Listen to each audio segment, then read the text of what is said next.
Welcome back, strategic angling fans. It's October. My name is Brady Hanna. I'm the host of this show, and this show is brought to you by K&K Hardware, Bettendorf, Iowa. I wanted to make this video for a long time. However, for very selfish reasons, I haven't. This video is about how I catch more bass at Lost Grove Lake and why and the biggest tool to finding these fish or more fish. This may not find you the really big fish because those fish change year to year, but this tool is going to catch you more fish than your competitor who has not watched this video or is aware of this technique. So, you've heard us say it in previous episodes, Google Earth, map study, and you probably roll your eyes like, oh yeah, everybody knows. Look on your phone, look on a computer, you can see the lake, you can see everything. But what they don't tell you about is Google Earth Pro. So, you may already know about this, but Google Earth Pro is different than the Google Earth you can get on your web browser or on your phone. You actually have to download it in your computer. I'm flashing a screenshot now of Google Earth Pro. I've got it downloaded into all my computers. It's been very valuable. So let's talk about why Google Earth Pro instead of Google Earth.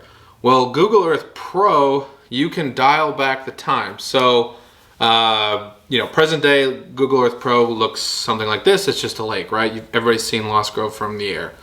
But if you hit the little clock symbol on Google Earth Pro, it gives you in the top left an option to start dialing back the time and view previous satellite imagery because they save it forever. So Lost Grove is a very unique situation where they've built this lake in the last 15 years. So, that's right in the sweet spot of having great satellite images. So as we go back, and I'll show you the images as we go back, not much change in 2017, obviously. 2014 is where you start to see some changes. So 2014, they've completed the dam, they've completed all the shorelines, they've got most of the structure where they want it, and the lake was just filling up. It was starting to get full. So 2014, you might be like, oh, it's half full, that's not that valuable. Well, that's where you're wrong. That, if you don't have electronics, that is the deepest water on the lake. So, the areas that filled first are obviously the deepest spots. So big fish and fish typically like deep water and depth changes. So there's clue number one. 2014, you can look and you can see where's the deepest water. You go back one, 2012. 2012 is the most detailed shot of all of the structure out at Lost Grove that we've got. So I'm not gonna pan around and show you the entire lake and all my favorite stuff because, I gotta keep some things to myself. But if you go to that 2012 screenshot and you start zooming in and you start looking at the old road beds and you look at those popular spots that people catch fish, you might start to see why. And let's zoom in on one spot. It's off the fishing jetty there. I think on an old flooded road on the north, we'll call it mid-north side of the lake. Very popular spot for people to go. Fish are kind of always there when you maybe have wondered why. Well, to the east side of that fishing jetty, if you're facing it from the water, there's a huge pile of culverts. And, culverts are man-made fish structure where it makes them easier, harder to catch. It gives them spots to hide. There's great depth there. There's culverts in the water. There's wood in the water. There's all kinds of stuff. So as we zoom in, you can see these huge piles of culverts. And if you've cast it off there, you've cast it to it, you probably snagged because there's so much stuff in the water right there that those fish can, get themselves in and out of. Bait hiding there, crappie, bluegill hiding there. It's a very fishy area. So taking that knowledge and taking that little spot, you can start to expand and look throughout the lake because, if you look from 220th Road East, they've put brush piles, they've put culverts, they've put rock piles, they've put tires, they've put all kinds of random structure in the water. And if you couple that with depth changes and looking at navionics or looking at the 2014 screenshot, if you don't want to look at navionics, you can start to make, maybe uncover some really great spots or even start to explain to yourself, well, why do I always catch fish there?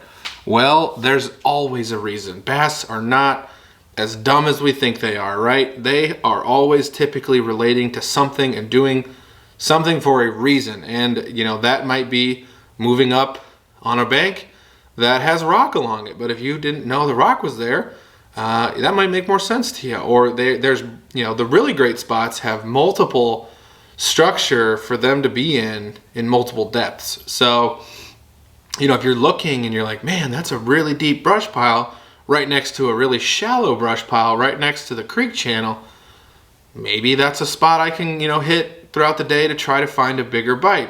You know, this Lost Grove was a flooded, you know, valley basically with a tiny little creek running through it that trickled from the old side, which is, you know, you don't have that imagery, but you know, the old side had an old creek that ran down it, and in that 2012 and 2010 and 2014 screenshot, you can see that creek channel is littered with cut down trees and trees. And typically, you know, that is where the biggest fish at some point in the year will relate to, because they can just go up and down those trees. So, you know, you can really start to take this tool, put more fish in the boat, start to target bigger fish.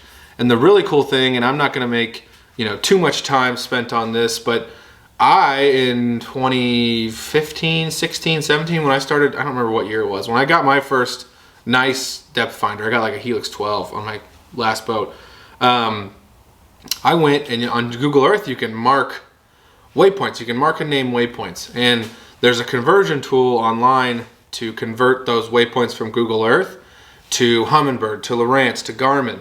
So that way you can go mark all the stuff, convert it to the format that your unit needs to work with, and then upload that through a chip or whoever your unit gets the waypoints into it, and put that into your unit. So your next trip out on the lake, you're not guessing, you're not having to spend time idling around. You know, this tip should even the playing field for many people who don't have the fancy electronics, because now you have no excuse as to not know what's under that water, because, you know, 2012, 2014 screenshot will pretty much show you 95% of the structure out at Lost Grove. You know, has the lake changed? Have trees fallen over? Sure.